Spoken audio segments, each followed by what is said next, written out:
Lama-lama orang muda taunya cuma parkir doang. Memangnya gereja kita ini ke depannya itu gereja parkiran. Hai orang muda dimanapun berada, kali ini kita akan ngobrol-ngobrol dengan Pastor Serafin tentang Kristus Vivit. Wow. Pasti mungkin banyak yang belum tahu ya tentang dokumen Kristus Vivit ini. Nanti langsung aja akan dijelaskan oleh pastor kita, Pastor Serafin. Halo Pastor. Halo Noven. Novanita Marpaung. Pastor menarik Pastor tentang topik Kristus Vivit. Ya, Kalau betul dalam ya. bahasa Indonesia diartikan Kristus yang hidup ya Pastor. Wah, tahu ya. Iya Pastor. Luar biasa kamu. Karena udah cari bocoran tadi Pastor. Gak sia-sia kamu di Komisi Kepemudaan dari tahu segala-galanya gitu ya. Pastor, kita mau tahu lah nih Pastor lebih jauh tentang dokumen Kristus Vivit ini apa sih Pastor? Lalu sasaran dibuatnya dokumen ini untuk siapa Pastor? Bisa Pastor jelaskan sedikit? Oh ya, jadi gini. Kristus Vivit ini kan, tapi gimana kalau Pastor, kita mohon maaf biasa kita buka dulu ya. masker dulu ya. Tadi teman-teman kita tadi udah ikut prokes loh, aman. Kayak gitu. Saya sudah vaksin yang kedua, Novel sudah vaksin, lalu kami juga negatif semuanya, tapi otaknya positif, tenang aja. Oke. Saya buka ya. Nah, jadi gini loh Noven, bahwa yang namanya dokumen Kristus Vivit itu, jadi dokumen Kristus Vivit itu adalah dokumen yang dikeluarkan oleh Sinode para Uskup di Roma yang ditujukan, didedikasikan untuk orang muda. Maksud untuk dirimu. Iya, Pastor, saya masih orang muda. Iyalah, mau disebut tua. No. Ya, lebih tua dari adekmu lah. Iya. Berarti khusus untuk orang muda ya Pastor. Bisa dijelaskan lah Pastor? Jadi sebenarnya nggak khusus orang muda, tapi menyapa orang muda. Di dalamnya ada juga menyapa orang tua, untuk para imam, untuk para klerus, itu mereka juga disapa sebenarnya. Tetapi sapaan terhadap para imam kepada orang tua, klerus itu juga hendak menekankan supaya mereka memberikan perhatian pada orang muda. Kayak begitu. Kita berbicara tentang orang muda tentu berbicara tentang identitasnya Pastor. Bagaimana kira-kira yang dikatakan oleh dokumen itu tentang identitas orang muda itu Pastor? Jadi orang muda itu pertama-tama dia adalah orang yang gembira. Kayak Novel lah tadi barusan. Baru datang masuk langsung gembira, weh, kayak gitu. Itu ciri orang muda. Orang muda itu selalu penuh dengan kegembiraan. Nah, kegembiraan inilah sebetulnya yang menjadi ciri hidup mereka. Kayak begitu. Karena mereka hidup dan gembira, mereka menjadi terang. Kayak gitu. Jadi kalau kita lihat ya, misalnya kita jalan kemana gitu ya, lihatlah kumpulan orang muda, selalu penuh dengan gelak tawa, selalu penuh dengan canda.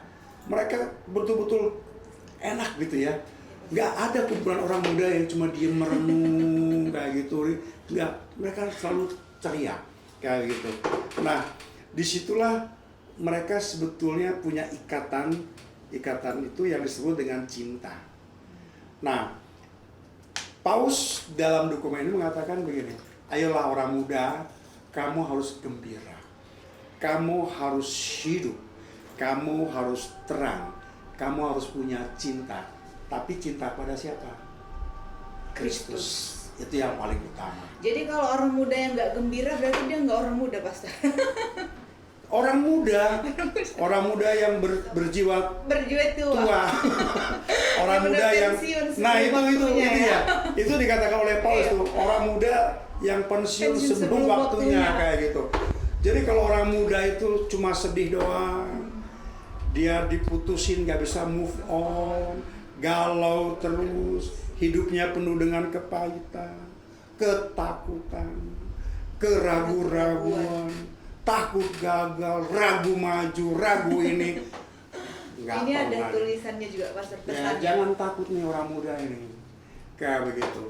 Nah, itu yang dikatakan oleh Paus, kalau orang muda dia tidak punya kegembiraan, dia tidak punya hidup, dia tidak punya terang, dia nggak punya cinta, dia sudah masuk dalam kategori pensiun. Pensiun sebelum waktunya ya Pastor.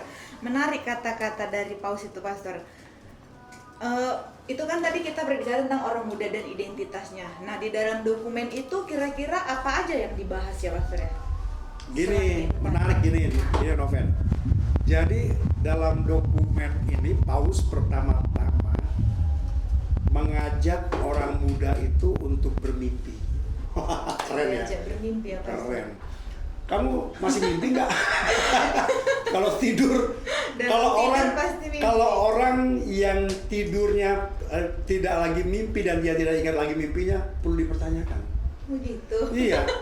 Bahkan seorang William yang dia menginisiasi Tokopedia itu, dia mengatakan, mari kita bermimpi, tapi dengan mata terbuka, bukan dengan mata tertutup. Kalau mimpi dengan mata tertutup, maka kita tidur. Tapi mimpi dengan mata terbuka, kita sedang merancang sebuah masa depan. Nah, Paus juga mengajak ke sini. Ada tokoh muda ya Pastor dalam kitab suci itu, kalau nggak salah Yusuf ya Pastor. Nah, iya. Berawal dari mimpi. Yusuf, dia adalah orang muda yang senantiasa luar biasa. Dia itu dihajar habis-habisan oleh saudara-saudaranya.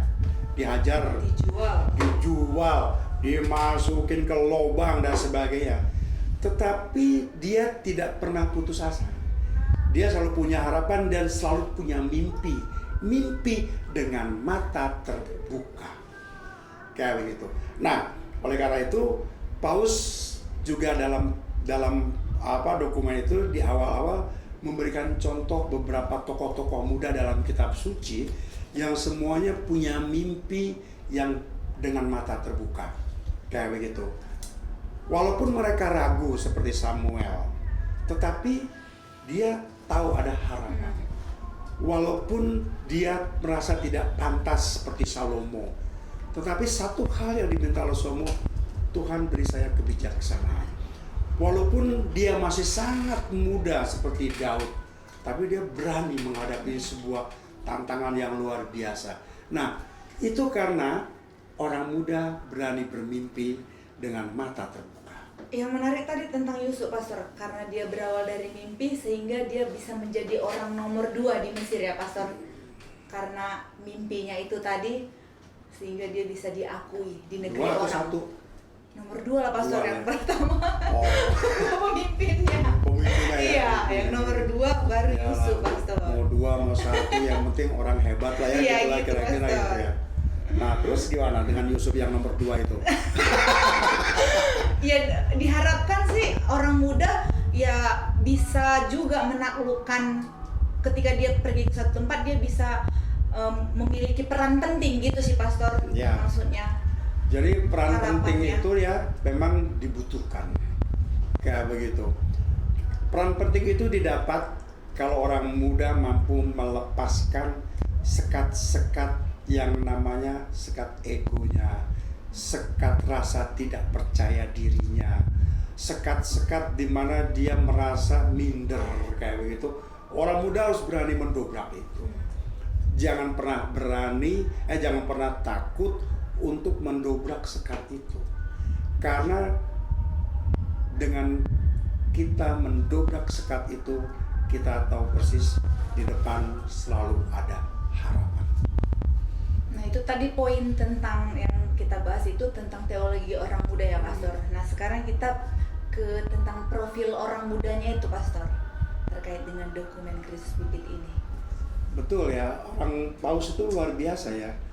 Beliau yang tahun ini berusia 84 tahun itu lebih banyak tahu tentang orang muda. Lebih banyak tahu tentang orang muda daripada saya. Mungkin Noven juga kayak begitu. Tapi Paus menariknya begini. Kata Paus, orang muda itu selalu mencari jalannya sendiri. Artinya bahwa orang muda itu dia pasti tahu bagaimana mencari solusi untuk masalah hidupnya. Pasti itu ya Pasti. Pastor. Maka jangan pernah takut melepas orang muda. Ya seperti orang Batak lah. Orang Batak itu kan nggak pernah takut melepas anaknya merantau. Pergilah kau merantau ke sana. Terserah kau di sana mau jadi apa segala macam. Karena tahu bahwa dia pasti bisa mencari jalannya sendiri. Tapi kata Paulus juga, ini hebatnya. Orang muda itu selalu ingin terbang dengan kaki mereka. Ingin segala sesuatu cepat. Kalau terbang kan cepat kayak begitu. Itu yang disebut kita dengan kata-kata instan. But. Nah, di sini Paulus mengingatkan, hati-hati ya, karena instantisme itu tidak pernah mampu menghasilkan sesuatu yang baik. Maka orang muda harus masuk di dalam sebuah proses kayak gitu. Prosesnya apa? Yang tadi itu mimpi dengan mata terbuka dan selalu mau melangkah ke depan. Ada semangat, ada sukacita. Dan di dalamnya di situ maka dia akan punya kemampuan untuk memulihkan kekecewaan. Itulah orang muda. Kayak begitu. Tidak ada orang muda yang hanya diam termenung di dalam kekecewaan. Tapi dia akan selalu berjalan. Begitu kira-kira kalau menurut saya, apa yang saya baca dari Kristus Pipit mengenai profil orang muda seperti itu. Pulih dari kekecewaan, berarti kalau banyak orang muda yang sedang kecewa, tapi dia tidak mampu pulih, perlu dipertanyakan kemudaannya, Pastor.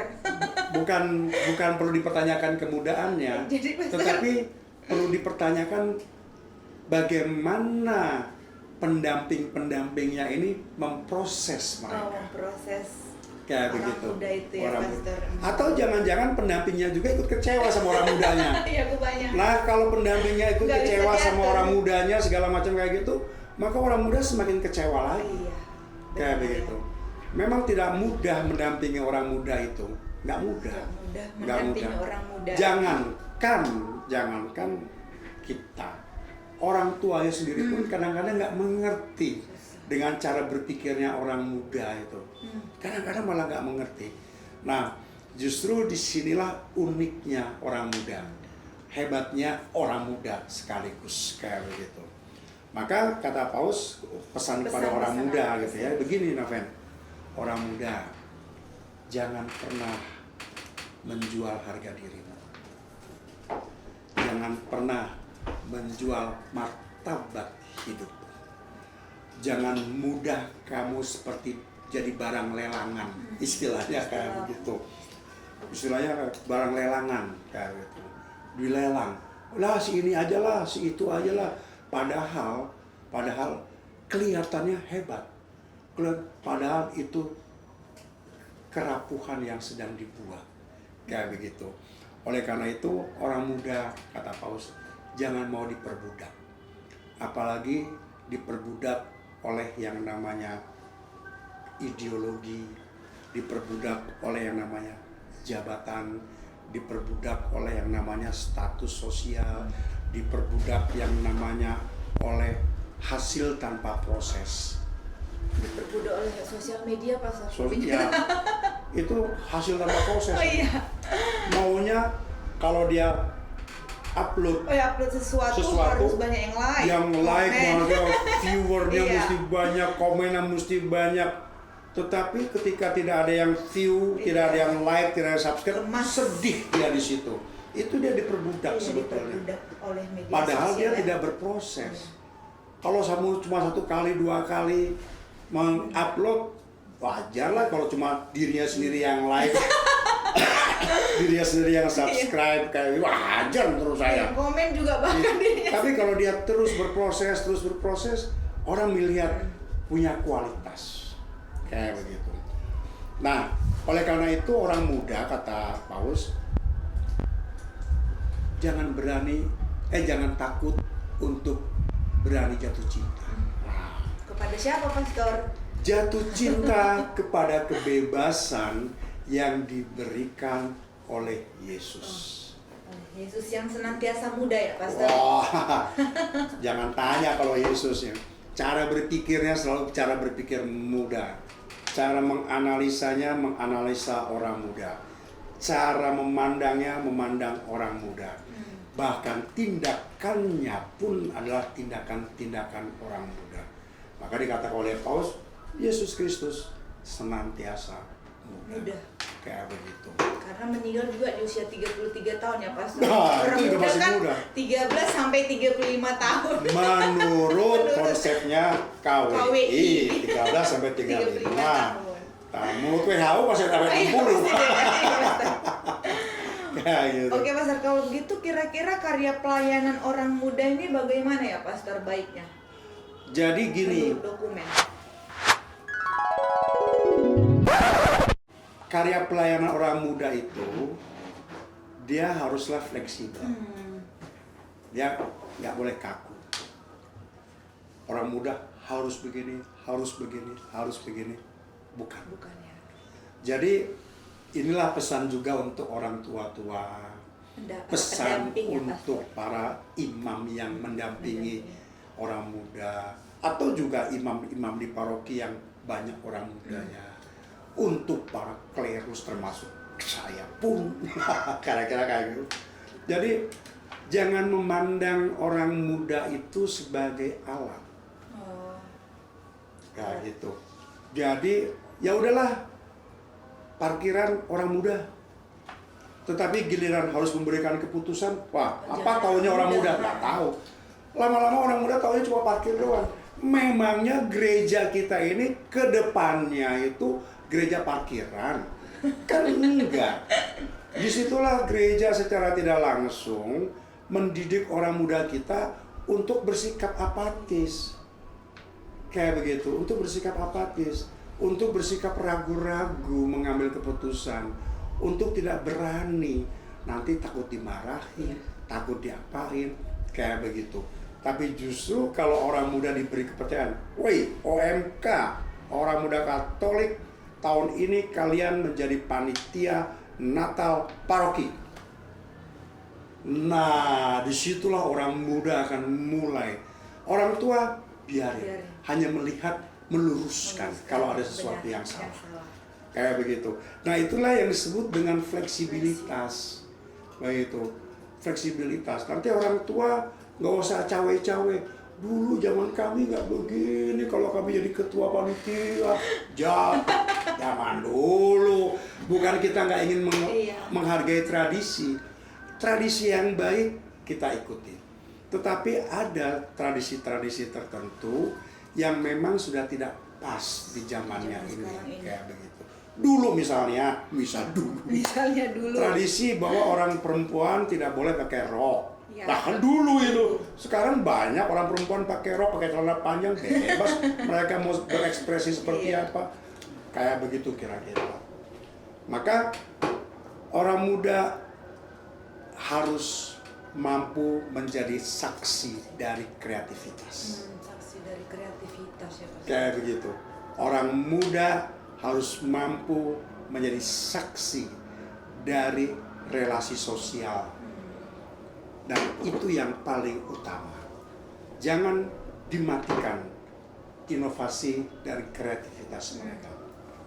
Jangan dibatasi relasi sosial mereka. Ya begitu. Itu menurut saya. Tapi tetap perlu ada di pantauan ya Pastor supaya mereka didampingi ya. Didampingi ya. Jadi pada waktu anak-anak, cara pendampingannya apa? Orang tua berjalan di depan, menuntun langkah mereka, kayak begitu. Ketika mereka remaja, orang tua berjalan di samping mereka, kayak begitu. Untuk ya. Tetapi ketika mereka mulai beranjak usia dewasa, 20 tahun ke atas, orang tua berjalan di belakang, mendorong mereka. Takut-takut kalau jatuh kita tangkap, kayak begitu. Itu filosofinya siapa? Ki Hajar Dewantoro, kayak gitu. Bahwa pendidikan orang terhadap orang muda itu di depan, di samping, dan di belakang. Kira-kira seperti Kira-kira. itu.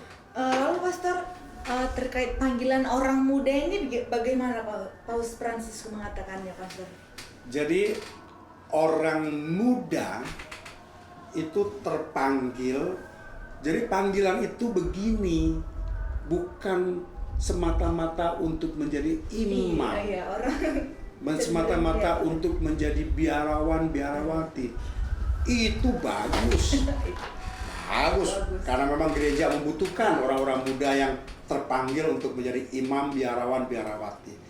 Tetapi pada umumnya orang muda itu dipanggil, dia harus terpanggil menuju kepada kesucian.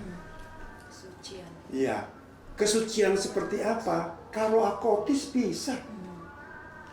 Kayak gitu, memanfaatkan digitalnya untuk mewartakan kesucian. Memanfaatkan statusnya sebagai orang muda untuk mewartakan kesucian. Lalu yang kedua, orang muda juga dipanggil untuk menjalin persahabatan.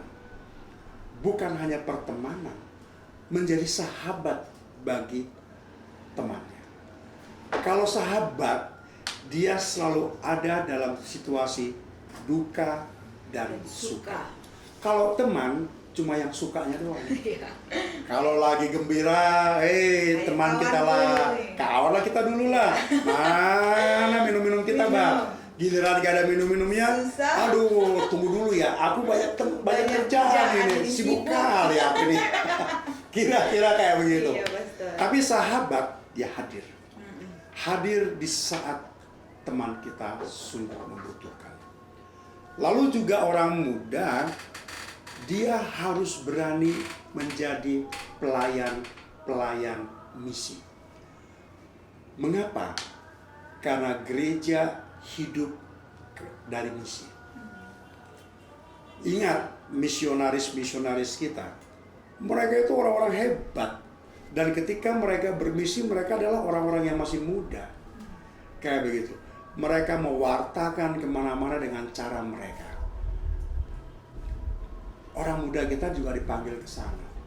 Bermisi ya, untuk bermisi. Misinya apa? Mewartakan Kristus yang hidup. Jadi kalau saya di kampus misalnya sebagai mahasiswa, saya diajak oleh teman saya untuk mencontek supaya dapat nilai baik, disitulah misi saya. Saya tidak mencontek.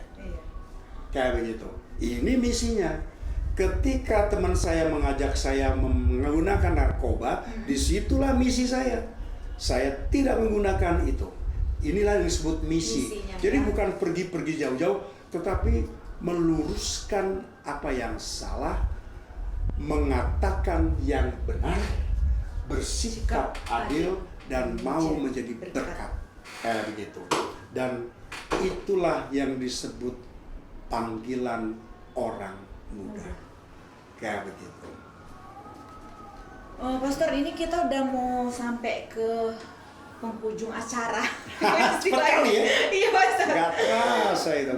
Jadi kira-kira Pastor, bagi para pimpinan gereja atau kita sebagai pendamping orang muda, apa aja ajakan Paus, Pastor?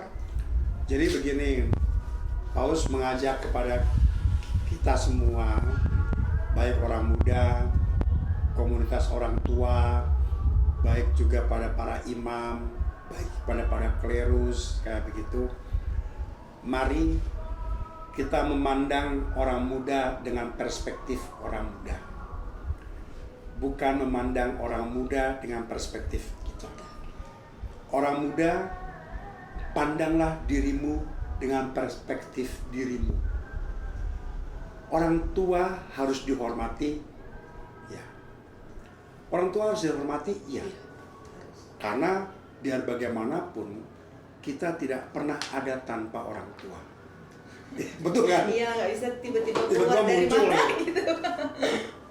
Orang tua harus tetap menjadi bagian yang tidak terpisahkan dalam proses perjalanan kita sebagai orang muda.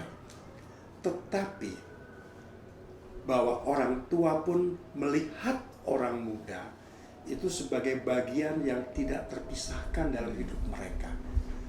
Jangan melihat orang muda seperti anak-anak terus. Anak-anak kayak gitu. Kapan orang muda ini bertumbuh? Begitu pula dengan para imam. Mari memberi kepercayaan kepada orang muda. Memang harus ada prosesnya. Nah, proses inilah yang harus dibentuk. Jadi jangan orang muda hanya jadi alat, tetapi orang muda juga menjadi bagian dari keputusan. Mengapa? Karena orang muda adalah jantung hati gereja. Bayangin. Jantung hati ya. Denyutnya gereja itu, jantungnya itu di orang muda. Kayak gitu. Dak dik duk dak dik. Kayak begitu. Tapi juga orang muda bukan hanya harapan, tapi orang muda adalah pemimpin masa kini dan masa depan. Jadi bukan depan doang. Saat ini pun mereka harus dilihat sebagai pemimpin. Oleh karena itu, Kristus Vivit sekali lagi ingin mengajak kepada kita. Mari kita menghidupkan Kristus di dalam diri orang muda. Kristus yang seperti apa? Kristus yang senantiasa Muda. Begitu. Gitu ya, Pastor. Jadi kita diajak sebagai orang muda jangan hanya sebagai angka, tetapi kita harus memiliki value, nilai-nilai hidup yang berpatokan kepada ini dan kemudian. Begitulah kira-kira perbincangan kita hari ini, Pastor. Baik, Nanti Noven. minggu depan kita akan lanjut untuk membedah atau membahas tentang dokumen Kristus Vivit ini lagi.